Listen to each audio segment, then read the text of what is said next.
Boa noite, você está a ver o Hora 10, edição da noite. Começamos olhando para a vertente internacional. O presidente da Rússia, Vladimir Putin, suspendeu esta terça-feira a participação do país no Tratado de Controlo de Armas Nucleares. A Rússia e os Estados Unidos da América ainda possuem arsenais nucleares do tempo da Guerra Fria, cujos números são atualmente limitados pelo novo Tratado START, que foi assinado em 2010 e deve expirar em 2026. Vamos acompanhar as palavras do presidente russo. Não escondem o objetivo de como elas...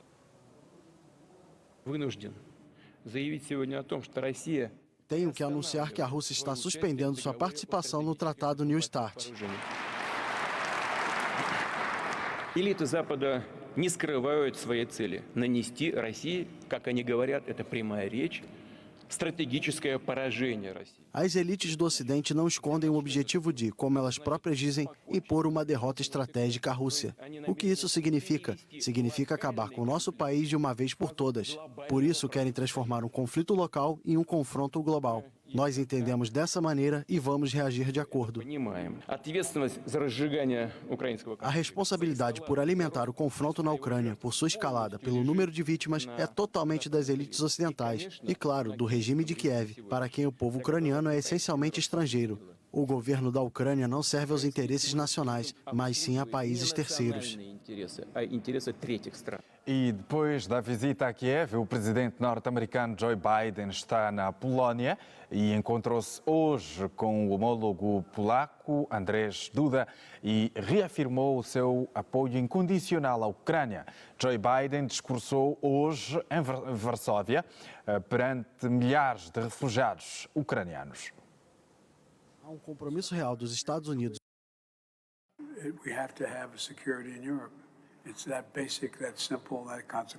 Nós precisamos ter segurança na Europa. É o básico, o simples, uma consequência. A OTAN é a aliança mais consequencial que existe e acredito que seja a aliança mais consequencial de toda a história. Há um compromisso real dos Estados Unidos e dos nossos aliados e digo que após um ano de guerra, a OTAN está mais forte do que nunca. I would argue NATO is stronger than it's ever been.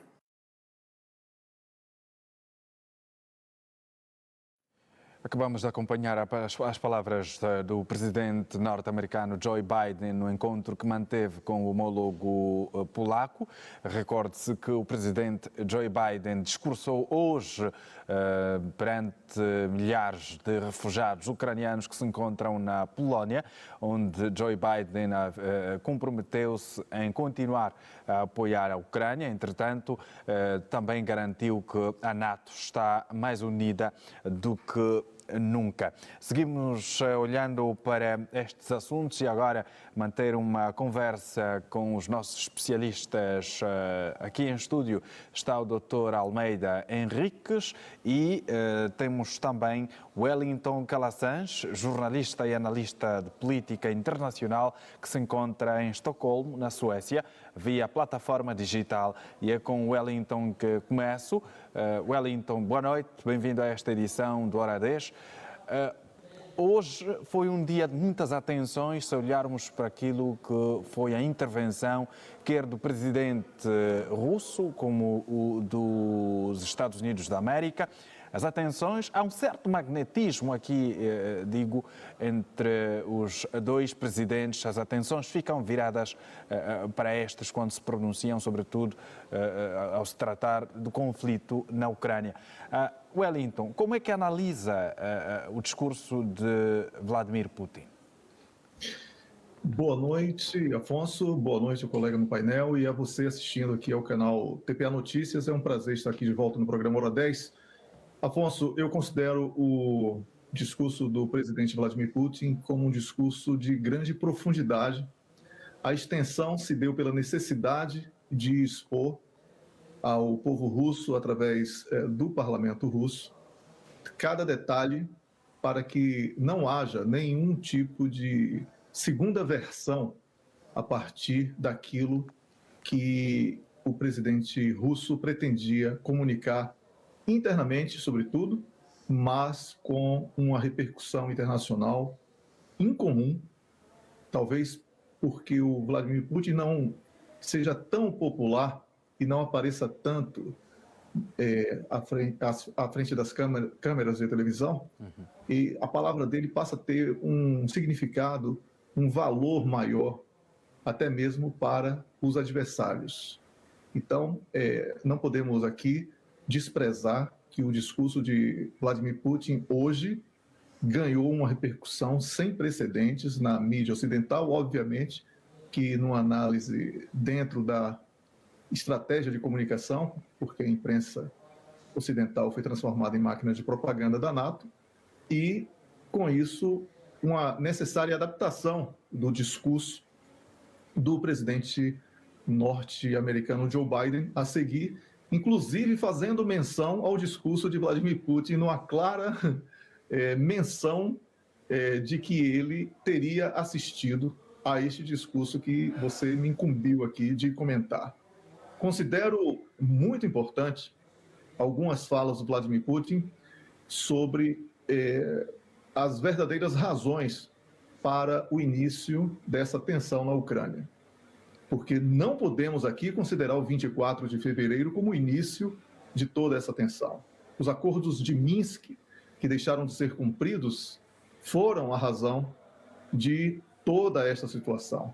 Todos nós que acompanhamos a política internacional sabemos que muitas mortes ocorreram nas fronteiras entre Ucrânia e Rússia, com ênfase para uma perseguição, digamos, quase que xenófoba em relação aos descendentes russos que viviam ali na região.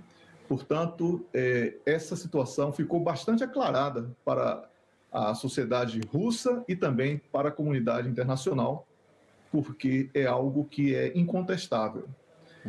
Essa situação da retirada da Rússia da parceria com os Estados Unidos na questão do desarmamento nuclear preocupa muito, porque é o último recurso que a Rússia vai ter caso o Ocidente continue enviando armas de longo alcance, ou pelo menos prometendo o envio de armas de longo alcance para a Ucrânia. Então, eu considero que tenha sido aí um freio importante para as pretensões da NATO na promoção de um desafio à coragem, não só de Vladimir Putin, mas como todo o seu corpo militar e todo o povo russo. Considero uma grande falha de comunicação do presidente Joe Biden a tentativa de dirigir uma palavra ao povo russo, tentando jogá-lo contra o seu representante Vladimir Putin, porque a popularidade do Vladimir Putin dentro da Rússia é infinitamente superior à do próprio Joe Biden dentro dos Estados Unidos da América. Considero que ele foi muito infeliz nessa tentativa. Entretanto, Vladimir Putin também anunciou a retirada ou a suspensão da participação do país no Tratado de Desarmamento Nuclear New START. A questão que se faz aqui é o que isso significa para a segurança mundial? Significa que ninguém sabe o que o outro possui e ninguém sabe o verdadeiro sentido de possuir. Porque até aqui, eu tenho falado muito isso nos meus comentários há muito tempo, a arma nuclear, ela é uma arma de dissuasão. Quem possui uma arma nuclear, com exceção dos Estados Unidos terem usado ali na época da Guerra do Vietnã, ninguém quer usar, quer ter essa arma como defesa. A Coreia do Norte, por exemplo, só existe porque possui essa arma. Então, até aqui, quando havia a possibilidade dos russos acompanharem os norte-americanos, né, no domínio da tecnologia bélica nuclear e vice-versa, os americanos indo à Rússia investigar, existia, de certa forma, uma inibição para o desenvolvimento de novas armas e para a expansão desse tipo de armamento que é assim, praticamente a hecatombe, né? Não vai existir planeta Terra se isso for utilizado. Mas o presidente Vladimir Putin deixou muito claro hoje que usará todas as forças disponíveis em defesa do seu território e do seu povo. Ele tem falado isso há muitos anos, não foi uma coisa que começou agora nesse conflito dentro da Ucrânia. Mas eu considero, respondendo especificamente a sua pergunta, que estamos numa escalada muito perigosa dessa guerra e é preciso que os líderes saibam se posicionar como líderes e possam promover o diálogo, porque nessa provocação de otanização da Finlândia e etc., que foi usado, eu acredito que não soma muito para uma paz que o Ocidente diz defender, e eu vejo com muita preocupação esse tipo de provocação. Aviso de mais sanções, mais envio de armas, isso tudo só irá tensionar, e a busca também de coibir países que, de alguma maneira, colaboram para a vida comum, a vida normal da Rússia, como um aliado de guerra, o que não é necessariamente verdade. Então, eu considero o momento muito delicado e as armas nucleares deixam de ter aquele viés de dissuasão e passam a ser uma arma potencialmente necessária para um último recurso. Muito bem. Junta-se à conversa o Dr. Almeida Henriques, especialista está em política e relações internacionais. Dr. Almeida, boa noite, bem-vindo ao Hora 10. Hoje foi um dia de muitas atenções para a Rússia e para a Polónia, onde está o presidente norte-americano. Olhando para o discurso de Vladimir Putin, que anuncia a suspensão do acordo com os Estados Unidos da América. Por outro lado, também Vladimir Putin deixou claro que o seu país pode estar a preparar-se para testes nucleares. Esta é uma forma clara de aviso aos Estados Unidos e ao Ocidente? Bem, boa noite, Afonso, Paulo. Boa noite para os nossos telespectadores da televisão pública de Angola. Caríssimo, aqui é a consolidação daquilo que tem vindo a ser, digamos, a consequência, se não a sequência dos discursos do presidente Putin, quando tem vindo a alertar, se não vinha sempre alertando, e nos discursos dele temos acompanhado aos Estados Unidos da América que precisavam de evitar, digamos, um conflito de uma outra dimensão. Mas deixe-me primeiro aqui, Afonso Paulo, fazer uma referência e para que os nossos telespectadores recuperam, a grosso modo, os princípios que nortearam, digamos, a intervenção russa na Ucrânia. É importante, de uma forma muito breve. É verdade, para o Ocidente trata-se de uma invasão e para a Rússia é precisamente uma missão especial, ou seja, uma operação especial. Por uma razão muito simples. O presidente Putin tinha levantado 3 elementos fundamentais para que servisse como fundamento da intervenção. E isto que para muitos tenha considerado como, digamos, uma guerra preventiva, ou seja, algo que já se esperava que a qualquer momento, começando naquela altura ou depois, poderia ocorrer. Mas eram 3 elementos. O primeiro era precisamente a desnazificação da Ucrânia. O segundo era a desmilitarização, digamos, sobretudo daqueles que ele considerou como sendo a consequência do nazismo. E, por último, que por sinal poderia ser o primeiro, é precisamente a questão da extensão da NATO até no espaço que não era recomendado, pelo menos em função do Tratado de Minsk. E ali, então, o presidente Putin entendeu que precisava defender o interesse russo e partiu por aquilo que se chamou de operação especial e, contrariamente, é uma invasão, se olharmos, então, aquilo que o direito internacional faz referência. Mas agora aqui vamos incidir, digamos, nessa dicotomia, senão nas assimetrias dos discursos apresentados pelos 2 chefes de Estado. O presidente Putin, como perguntavas, entende, na verdade, recuar naquilo que é o acordo nuclear, porque sabe que ele está num conflito contra todos, contra todos. E estando num conflito de contra todos, ele agora espera tudo.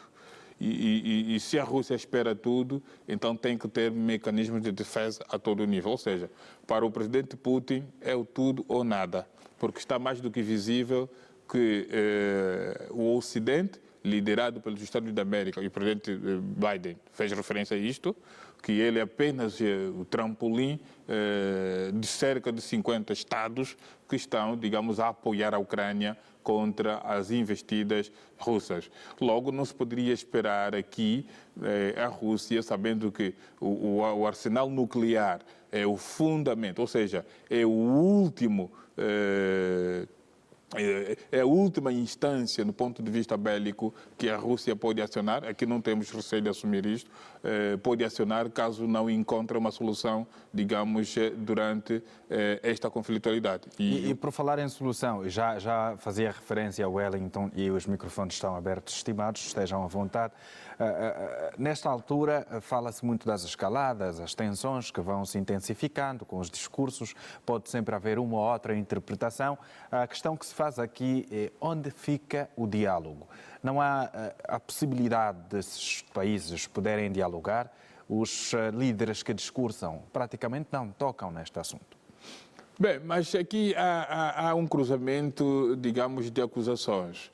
Porque se nós olharmos pelo discurso do presidente Biden, ele diz que quando começou a operação especial da Rússia, o presidente Putin havia aconselhado que ele não digamos, caminhasse por aquela via, mas o presidente Putin insistiu e ele subestimou. É assim que ele faz a referência. Subestimou a NATO e aqui está, digamos, a consequência. Mas, contrariamente também ao discurso do presidente Putin, ele entende que, de facto, são os Estados Unidos da América o mentor deste conflito.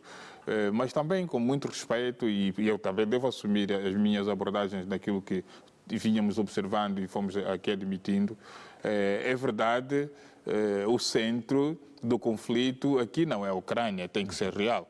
É mesmo os Estados Unidos da América e a Rússia. Aliás, já estamos a provar isto, mesmo pelos discursos políticos. Aqui que o presidente Biden defende nessa altura é que a Rússia subestimou a NATO e a vitória desta guerra, o derrotado não será a Ucrânia.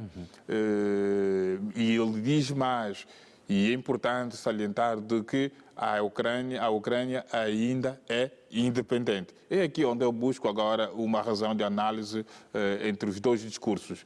Aqui começamos a perceber que se a Rússia subestimou a NATO, temos aqui também alguma razão para dizermos que a NATO também foi subestimando a Rússia quando dizia que não continuasse com a política, digamos, de aproximar os Estados que eram os limites definidos no Tratado de Minsk como Estados da NATO. Presumimos aqui também que a Rússia foi subestimada. Logo, é normal nós analisarmos que, de facto, se a Rússia não tivesse sido subestimada, ela já teria estado em queda. Aliás, o presidente Putin diz uma coisa, as sanções, sobretudo do âmbito econômico, que tinham sido, digamos, criadas pela NATO, pelos Estados Unidos da América, não surtiram efeitos, porque a Rússia, pelo menos no ponto de vista econômico, prevê-se aqui um crescimento em 2023. São elementos muito importantes para nós podermos perceber de que, de facto, se um lado terá subestimado, o outro também não deixou de subestimar. Por isso é que nós estamos a ver aqui este equilíbrio, não no ponto de vista numérico dos Estados que se opõem à Rússia, mas, sobretudo, no teatro das operações. Aqui não há nenhum vencedor antecipado. Queremos aqui admitir que tudo pode acontecer. Então, vamos esperar o que é que pode dar, mas já está bem visível de que, meu caríssimo, se alguém duvidar disto, talvez não queira perceber, nós estamos no recrudescer da Guerra Fria, está mais do que latente e os discursos são mesmo inflamados e são de conflitualidade. Aliás, cada um já está a fazer referência de que, de facto, aliás, o presidente Biden diz a Ucrânia não pode desistir, porque senão é o fim da Ucrânia. E o presidente Putin também diz que, defende que eles estão a cautelar a derrota estratégica, digamos, preparada pelos Estados Unidos da América, ou seja, pela NATO. Embora o presidente Biden diz não, a NATO nunca esteve preparada para atacar a Rússia. Estamos a ver aqui o cruzamento, digamos, de acusações nos dois discursos assimétricos. Muito bem. Wellington, volto a falar consigo. Se olharmos aqui para as várias palavras do presidente Biden, e eu estive a acompanhar atentamente, o presidente Biden chega a destacar a importância da NATO na garantia das liberdades e democracias dos países e também disse que a NATO não está mais, ou melhor, os Estados Unidos da América e a Europa não querem de maneira alguma destruir a Rússia. Como é que analisa o posicionamento do presidente Biden? É uma resposta ao discurso do presidente Putin ou nem por isso? É uma propaganda. Quando um africano, já que estamos falando aqui para uma emissora de um país muito importante do continente africano, que é Angola, quando o presidente Biden fala sobre garantia de democracia e de liberdades, o africano remete imediatamente isso à Líbia. Fica ruim para a NATO e para os Estados Unidos da América. Para os países do leste europeu, vem imediatamente a imagem da antiga Iugoslávia. Não fica bem para os países membros da NATO e para os Estados Unidos da América. Então, é uma tentativa de, pela repetição, fazer com que a memória recente das pessoas seja apagada e que uma nova narrativa seja imposta. Ocorre que, nesse antagonismo que foi muito bem colocado pelo colega de painel, existe um outro lado que a todo instante faz uma revisão histórica e, por serem acontecimentos muito recentes, como Iraque, Líbia, Síria, Afeganistão, Iugoslávia, fica muito difícil para que os países membros da NATO possam ser apresentados como países defensores de direitos, liberdades e outros valores que eles não conseguem sequer preservar dentro dos seus próprios territórios. Temos aí o exemplo recente da França, com multidões indo às ruas e que não serão, essas pessoas não serão ouvidas pelo presidente francês, não é? Na questão da aposentadoria, que é a reforma, como chamamos em Angola. Nos Estados Unidos da América, 10 jornalistas foram presos este mês porque não podiam cobrir jornalisticamente um desastre ferroviário no Ohio, que todos falam que é sem precedentes na questão ambiental dentro de solo norte-americano. Então, há uma grande contradição. E as pessoas que acompanham com muito entusiasmo a geopolítica estão cansadas desse ponto inicial a partir de uma narrativa que é interessante apenas para um lado. Então, eu concordo com o colega de painel, mais uma vez, quando ele fala sobre a busca de uma nova Guerra Fria. Eu só não arrisco dizer que é apenas isso. Eu vejo essa disputa atual sobre dois prismas. O primeiro prisma é o econômico e, por isso, Vladimir Putin fez várias menções às questões internas da Rússia, porque há um ano, a partir das sanções, que já estão na 10ª rodada e prometem mais, Vladimir Putin era visto como uma pessoa, um líder que iria cair do governo por causa da ruína econômica do seu país, e hoje ele apresentou números completamente contrários àquela previsão feita há um ano pelos adversários da NATO. Outro aspecto que nós temos aí muito importante é essa questão do poder, não é? O mundo unipolar, onde os norte-americanos dominam todo o planeta, ou um mundo multipolar, onde atores como Rússia, China, Índia, Irão, chamamos aqui em Angola, e outros também são co-artífices das decisões importantes. Então, essa é uma outra guerra. E, para encerrar essa análise sobre esse prisma, eu gostaria também de lembrar que, quando Vladimir Putin busca sensibilizar cristãos, mencionando a questão do gênero divino, ele consegue penetrar em mentes e corações com muito mais profundidade do que um discurso sobre democracia e sobre liberdades, quando as pessoas estão todos os dias percebendo que a realidade está muito distante da teoria que tem sido defendida nos discursos. É isso aí.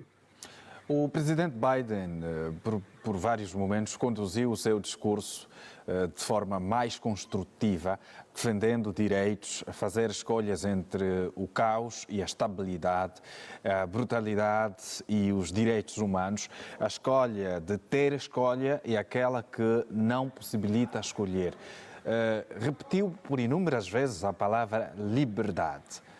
É o que os Estados Unidos querem para o mundo e para a Ucrânia? Os resultados no Iraque não apontam para isso, a Líbia não consegue realizar eleições, a Síria está um caos em pleno terremoto, foi atacada por Israel e também não recebeu o apoio da comunidade internacional. Então não existe essa solidariedade, não existe essa preocupação. Existe a necessidade de invadir, destruir nações e roubar as riquezas.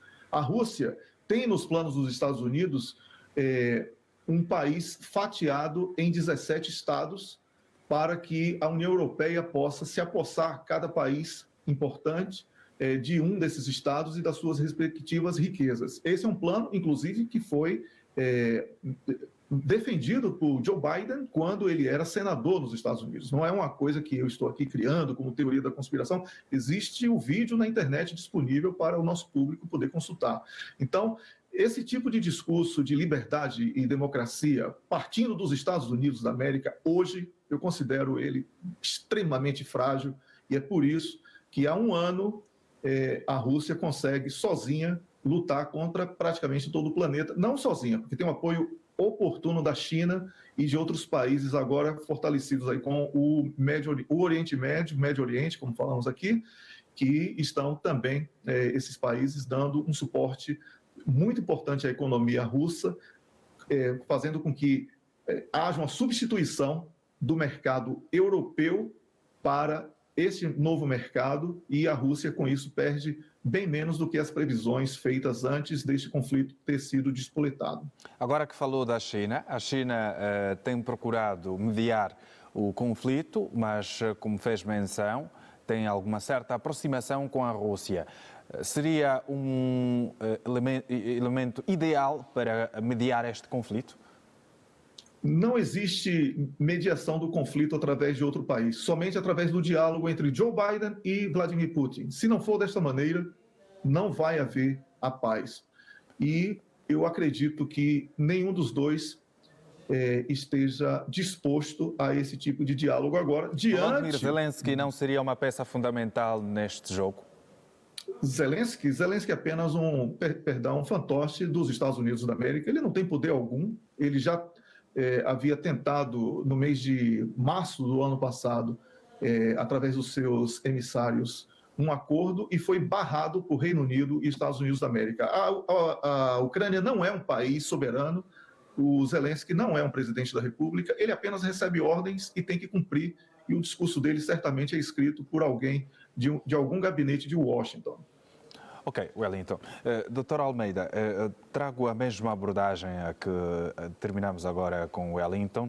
Muito eventualmente poderemos tocar noutros assuntos, mas aqui o presidente Biden repetiu por inúmeras vezes a palavra liberdade, falou também dos direitos humanos, teve um discurso em parte concentrado numa vertente construtiva.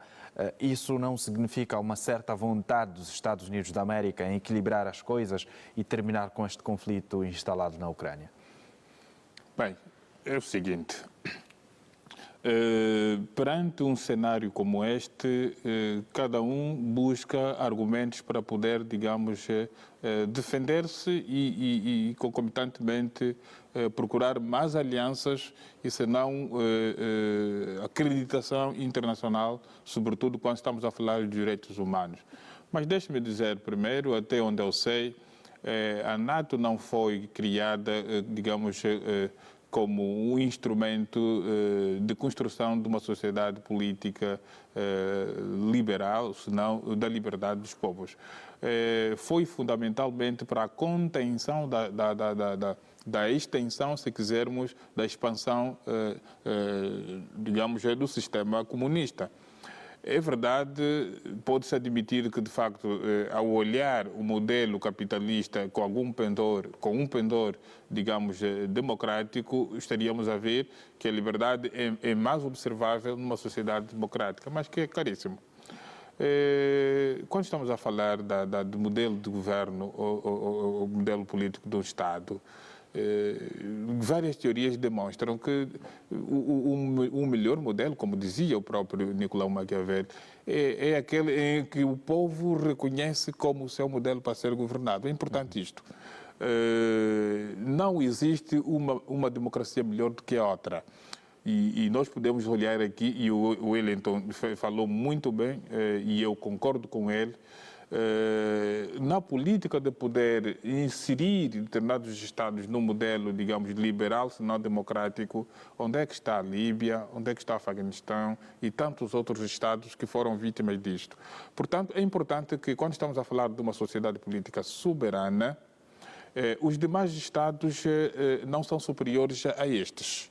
O fundamental aqui é apoiar as liberdades, isso sim é importante, as liberdades e os modelos políticos que esses Estados tenham, desde que sejam aqueles que correspondem com os anseios daquela sociedade política. Porque estas assimetrias entre as visões, digamos, ocidentais sobre aquilo que pode ser uma sociedade política e a visão do leste daquilo que entende que é assim que tem que ser a sociedade política, está sendo o grande problema para a conflitualidade. Agora, a questão que aqui nos é colocada, porque que o presidente Biden falou sempre, insistentemente, ou repetidas vezes, sobre os direitos humanos, é natural que isso, digamos, venha a ser um dos indicadores para fazer sentir de que, de facto, esta é a visão americana. Mas então, vamos regressar para Mariupol. O que é que se encontrou, não é? Porque aqui nós estamos para fazer uma abordagem equilibrada, não podemos olhar um lado e deixarmos de observar outro. Parece que as forças russas, quando conseguiram penetrar na zona do Mariupol, encontraram cenários de violação aos direitos humanos.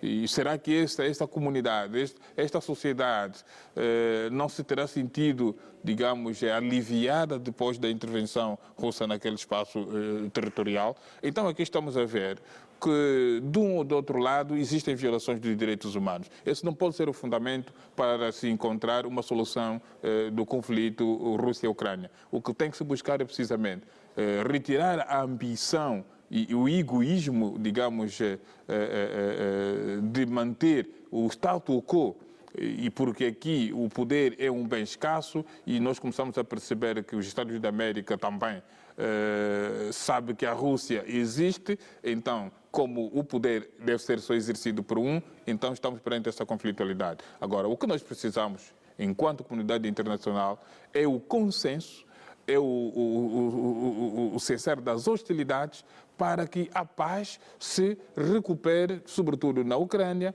e para que o mundo volte a ter esperança e, sobretudo, do medo que estamos a viver para uma possível, digamos, terceira grande guerra. São situações que podem ser reais se nós olharmos agora pelos discursos que recentemente acompanhamos dos dois grandes líderes mundiais, conseguimos perceber que ainda o espírito de conflitualidade está dentro, digamos, dos seus discursos. Muito bem. Um ataque a um dos membros da NATO é um ataque a todos, disse o presidente Joe Biden. Anteriormente, o presidente Vladimir Putin havia dito que a Rússia não vai perder terreno e o presidente Biden parece ter respondido que a Ucrânia não será uma vitória para a Rússia. Sim, é certo, porque a Ucrânia não será uma vitória para a Rússia, por aquilo que se sabe que a Ucrânia está a contar com o apoio de 50 Estados, e o presidente Biden fez referência a isto, e a ideia é que todo o potencial bélico será, digamos, fornecido à Ucrânia para conseguir se defender. Bem, ali é o lado da Ucrânia. E então, como é que está o lado da Rússia? Não tem o potencial estratégico, o potencial militar para continuar com os seus sonhos. O presidente Putin disse o seguinte: nós alcançaremos os nossos objetivos passo a passo. Portanto, são discursos antagônicos, onde em que cada um sabe que vai vencer. Aliás, o presidente Putin, o que ele faz crer aqui é que as zonas que ele considerava de nucleares já estão, a grosso modo, sob seu controle, embora alguns que já tinha conquistado e depois foram reconquistados, mas o que se está a acompanhar aqui, o que vamos acompanhando nessa altura, está novamente a recuperar o espaço perdido. Agora, quais são os seus objetivos? Qual é a derrota possível? Presume-se aqui que o presidente Putin não pretende alcançar Kiev como ponto final daquilo que é a sua estratégia. Temos vindo a acompanhar os discursos do Vladimir Putin, portanto, ele precisa de ter controle de um espaço, e esse espaço, na verdade, já existem esperanças, tendo em conta algumas localidades, ou seja, alguns estados, como é o caso do Donetsk, conseguiu um dos objetivos, que era precisamente a declaração de independência destes estados, é dos objetivos que ele faz referência que vão alcançando paulatinamente. Agora, a vitória para de um e do outro lado é uma questão relativa, porque se o presidente Biden diz que qualquer desistência da Ucrânia é o fim da Ucrânia, mas também presume-se aqui que qualquer desistência da Rússia é o fim da Rússia. Agora, o que é que se espera aqui? Portanto, uma vitória que pode ser em detalhe. Aqui ninguém pode dizer que poderá ser o vencedor e ninguém pode dizer que vai ser o vencido. Por quê? Porque se nós olharmos nos discursos, aliás, acompanhei e todos nós temos vindo a acompanhar o general português também, que fazia referência, e já é uma realidade, parece que a reserva daquilo que se pensava apoiar a Ucrânia, já há algumas limitações e alguma contenção. Por quê? Porque, veja, caríssimo, o presidente Biden diz que a Ucrânia ainda é um Estado, digamos, soberano. Bem, ainda é um Estado soberano. E eu pergunto, há algum receio dele vir perder a soberania? Então isso demonstra que os discursos são simplesmente para se manter, digamos, a imagem de vitória. Mas esses discursos são assimétricos. A Rússia também tem um discurso que é de vitória. Entretanto, o momento crucial vai provar, na verdade, quem poderá ser vitorioso, e eu aqui insisto, presume-se que aqui a vitória da Rússia não é precisamente ocupar Kiev, é precisamente alargar o seu espaço, digamos, da sua geopolítica, sobretudo naquela circunscrição, e evitar fundamentalmente que um dos elementos, que é o elemento cultural, foi muito referenciado pelo presidente Putin, precisamente a proibição da língua russa na Ucrânia, sobretudo naquela região entre Donetsk e Lugansk. Portanto, estes povos parece que já estão muito mais próximos do poder russo. Aqui já é uma intenção de dizer que é uma vitória. Mas agora, continua a ser esquecida aqui a questão do diálogo, que é muito importante para uma resolução pacífica da situação. Doutor Almeida, já que estamos mesmo na reta final, permita-me manter aqui novamente a conversa com Wellington Calacens. Wellington, estamos aqui a falar da questão do conflito no local, no terreno, mas há muitas promessas também da parte do Ocidente em apoiar a Ucrânia com armamento e munições. O que se espera qual poderá vir a ser o desfecho? Promessas que não serão cumpridas por uma razão óbvia. Não vai haver soldado ou militar, se preferir, qualificado para o uso e também em quantidade suficiente para o uso. Porque até mesmo os países membros da NATO aqui no continente europeu, eles estão já preocupados com os próprios estoques. Isso significa que se eles fornecerem o que eles possuem para a Ucrânia nesse ritmo que esse conflito ganhou, eles também irão ficar desprotegidos nos seus territórios. Então, aquilo que foi prometido primeiro dificilmente chegará, porque não existe sequer infraestrutura ucraniana para receber. A Ucrânia, no segundo dia da operação especial russa, que o Ocidente chama de guerra, perdeu o domínio sobre o próprio espaço aéreo. Ninguém ganha uma guerra sem ter o domínio do espaço aéreo. Por isso, a Ucrânia, do ponto de vista bélico, já perdeu. Se os povos da União Europeia, especialmente, começarem a perceber que são os seus que estão indo para o campo de batalha e voltando em caixões mortos com uma medalha para a família de presente, essa onda de opinião pública nas ruas ganhará uma força que até aqui tem sido sufocada pela imprensa, mas que já existe. Então, eu penso que as promessas elas são muito mais retóricas, são inaplicáveis. A Ucrânia praticamente não existe como país mais. As infraestruturas ucranianas estão destruídas. A Rússia tem armas de tecnologia avançada que sequer foram usadas ainda. Praticamente todo o estoque usado até aqui foi estoque da Segunda Guerra Mundial. Então, é preciso que a imprensa, de um modo geral, especialmente aqui da Europa, trabalhe com um pouco mais de informação e abandone um pouco a propaganda, porque está criando uma onda negativa contra os líderes ocidentais e a própria imprensa, que hoje, no discurso de Vladimir Putin, as pessoas buscaram a verdade sobre a guerra, porque através da imprensa elas já não encontram mais, e isso ficou claro na repercussão nas redes sociais, através de cidadãos comuns e também na tentativa desesperada de alguns analistas de apresentarem como mentira dados, números que foram confirmados, inclusive, pelo Fundo Monetário Internacional sobre inflação e etc. Mas foram apresentadas provas que possam sustentar estes pronunciamentos?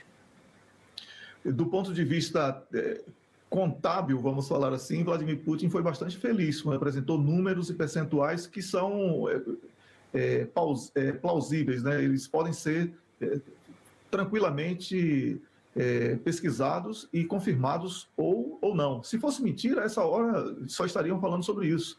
Não é? A Rússia só tem uma arma na comunicação, é falar a verdade, porque se mentir, será massacrada pelo contraditório. Então, eles não têm outro caminho. E isso tem sido uma boa bússola para aqueles que buscam uma informação mais concreta sobre o que realmente está acontecendo no terreno. Muito bem, Wellington, muito obrigado pela participação. Até a próxima ocasião. O prazer é todo meu. Obrigado também ao colega de painel por ter feito uma espetacular explanação e que me ajudou bastante. Um grande abraço e boa noite. Boa noite. Obrigado. Dr. Almeida Henriques, obrigado. Até a próxima. Obrigado.